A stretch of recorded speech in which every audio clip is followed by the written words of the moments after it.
Assalamualaikum warahmatullahi wabarakatuh. Selamat datang lagi sahabat di channel One Opini dimanapun Anda berada saat ini. Pada video kali ini kita akan membahas di mana ada nih seorang pakar telematika. Beliau membongkar kebohongan yang dikeluarkan oleh Rosuryo dan Resmond soal tuduhan palsu ijazah yang dimiliki oleh Bapak Jokowi. Nah, bagaimana videonya sahabat? Bagaimana tanggapan beliau mengenai Rosuryo dan Resmond yang selalu memframing jahat? Nah, kita nonton videonya sama-sama berikut ini. Memang kita tidak bisa lihat ijazah asli, karena ijazah asli memang tidak disimpan di kampus, gitu ya. Ijazah asli insya Allah besok akan dilihat oleh teman-teman yang bergerak ke Solo, ya gitu. Saya memang tidak bergerak ke Solo besok, karena saya pulang ke Jakarta. Tapi moga-moga besok bisa diperlihatkan. Sekarang misalnya langkah pengungkapan yang dilakukan oleh Bung Resmond itu, kalau saya boleh rangkum, correct me if I'm wrong ya, Bung Resmond ya. Jadi kan Anda itu kan ke perpustakaannya UGM, kemudian masuk minta data skripsinya, dan kemudian minta data beberapa data yang di situ, kemudian sama pihak yang bersangkutan tanpa banyak dipertanyakan ini itu malah diberikan, tetapi Anda tidak memberitahukan siapa kan, memang cukup dijaga perlulah itu. Setelah Anda dapat datanya, Anda foto-foto, dan kemudian Anda lihat, Anda ulas, ternyata Anda punya ulasan, Anda punya temuan yang menurut Anda itu adalah tidak sah ataupun tidak benar, ya tidak absah, kemudian dipublikasikan ke masyarakat. Ini yang saya pertanyakan. Gini, saat Anda masuk ke sana memang tujuannya kan untuk menguji ya seberapa benar skripsinya dan lain sebagainya ya, data-data tersebut. Kalau kita yang benar sebagai seorang digital forensik, kita nggak atas inisiatif sendiri aja kemudian langsung masuk belasak busuk ke sana ini nih cari tahu ini itu. Menurut saya sih enggak gitu loh. Bahkan demikian pula pihak kepolisian yang bahkan sudah mempunyai hak, seperti misalnya contohnya yang kayak pihak yang waktu itu malah berseberangan nama saya, misalnya kayak Muhammad Nuh. Dia memang polisi yang memang tugasnya sebagai digital forensik. Jadi kemudian kalau dia melakukan pengecekan bisa, tetapi dia pun tidak punya hak untuk segera memeriksa kecuali atas permintaan atasan, atas penugasan khusus, misalnya mengungkapkan sesuatu bagian dari tugas dia. Nah itu baru dia bergerak ke arah sana, nggak seinginnya aja mau-maunya gitu. Itu yang normal.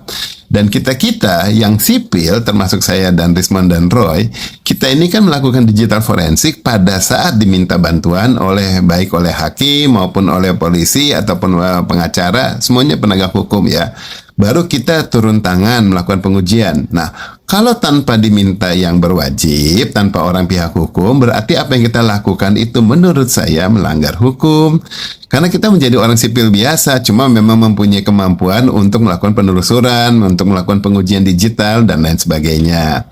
Ya kan? Nah, kemudian pada saat kita menerima penugasan, bila itu justru baru itulah kita seakan-akan mempunyai pangkat keberhakan untuk melakukan pengujian dan bahkan tidak bisa dibilang tidak tersentuh karena apa yang kita lakukan sudah atas nama hukum. Dan penjelasannya kepada masyarakat harusnya juga dibatasi dalam arti kita harus lihat mana-mana yang menjadi konsumsi masyarakat, mana-mana yang nanti menjadi ulasan untuk masuk ke hukum.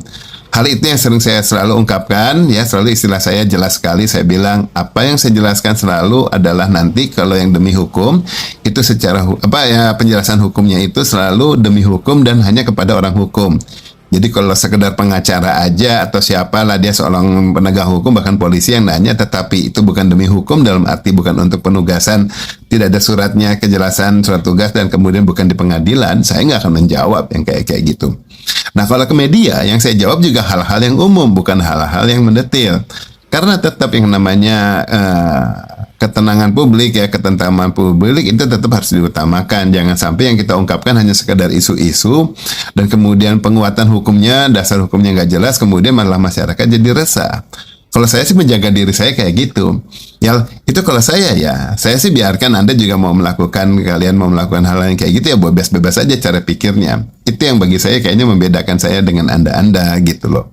Nah kemudian temuan yang dilakukan di situ, apakah memang waktu minta itu Anda bilang Anda mau menguji, ataukah diam-diam dulu nanya, abis itu kemudian setelah dikasih Anda lakukan foto-foto. Nah, kalau dilakukannya diam-diam berarti apa yang lakukan itu salah. Karena pada saat perekaman tersebut bukan atas dasar hukum, tetapi sebagai sipil biasa aja. ya status hukumnya rekaman tersebut lain. Beda kalau atas dasar hukum udah ketahuan jelas, maka apa-apa yang kita rekaman di situ memang sudah mempunyai kekuatan hukum, bisa kita elaborasi lebih lanjut. Kemudian saat saya umpamanya kalau kita publikasikan ke masyarakat, itu menurut saya juga salah. Kenapa? Seharusnya sebagai warga negara masyarakat, ya, sebagai warga masyarakat lah, yang kita lakukan adalah melaporkan kepada yang berwajib. Karena memang mereka yang ditugaskan itu. Kita laporkan, kita kasih lihat temuan kita kayak gini, kemudian biar yang bersangkutan melakukan follow up. Paling tidak kita publikasikan kepada masyarakat, kita udah ada temuan, kemudian biar nanti polisi melakukan pengulasan lebih dulu. Itu menurut saya yang proper.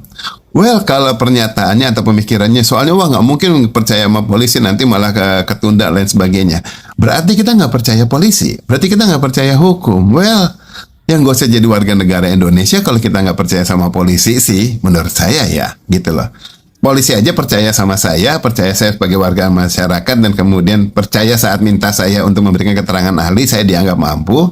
Nah, kemudian kebaliknya pada saat saya sebagai warga kembali, umpamanya biasa, kemudian kenapa saya tidak bisa menghargai polisi? Ya saya harus hargai. Bahkan yang berpangkat kopral sekalipun yang di jalanan yang coba kayak gimana, atau berita atau apalah itu, saya harus hormati karena mereka bagian dari institusi yang saya harus hormati. Ya secara hukum bekerjanya seperti itu, gitu. Nggak bisa kita kemudian sekadar kita terabas, kita nggak percaya semuanya kemudian kita lakukan sendiri. Menurut saya sih itu nggak benar, gitu ya. Itu langkah yang bagi saya salah.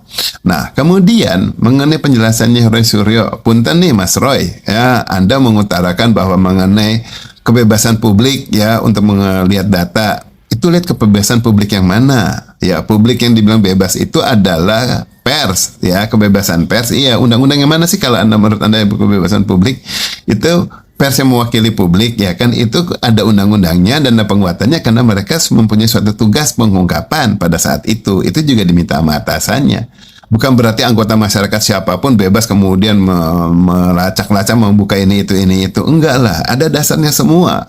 Kalau hal itu semua dibilang bebas, tiap hari kemudian ada jutaan masyarakat yang pengen ngeliat data ini itu, wah bisa kisruh dong semua tempat. Jadinya harus melayani masyarakat hanya karena dasarnya kebebasan publik. Kalau nggak dilayani nanti dibilang melanggar undang-undang. Enggak kan? Enggak gitu banget gitu loh. Nah, dalam hal undang-undang tersebut, Mas Roy bilang bahwa Anda lah yang meresmikan atau membuat undang-undang itu.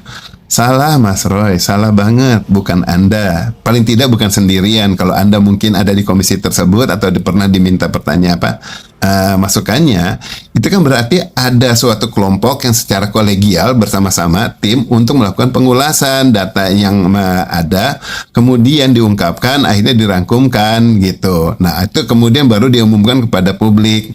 Itu yang benar, dan kemudian yang mengumumkannya siapa? Ya pihak ketua DPR atau ketua komisi untuk menjadi rancangan undang-undang gitu. Nah, itulah tadi sahabat cuplikan video yang dimana pakar telematika ini membongkar semua kebohongan yang dikeluarkan oleh Roy Suryo dan respon soal tuduhan ijazah palsu kepada Bapak Jokowi. Nah, bagaimana pendapat Anda sahabat-sahabat? Saya rasa ini sudah tuntas ya, sudah selesai. Silahkan komentar di bawah ini mengenai pendapat Anda. Jangan lupa like dan subscribe. Sekian dan terima kasih.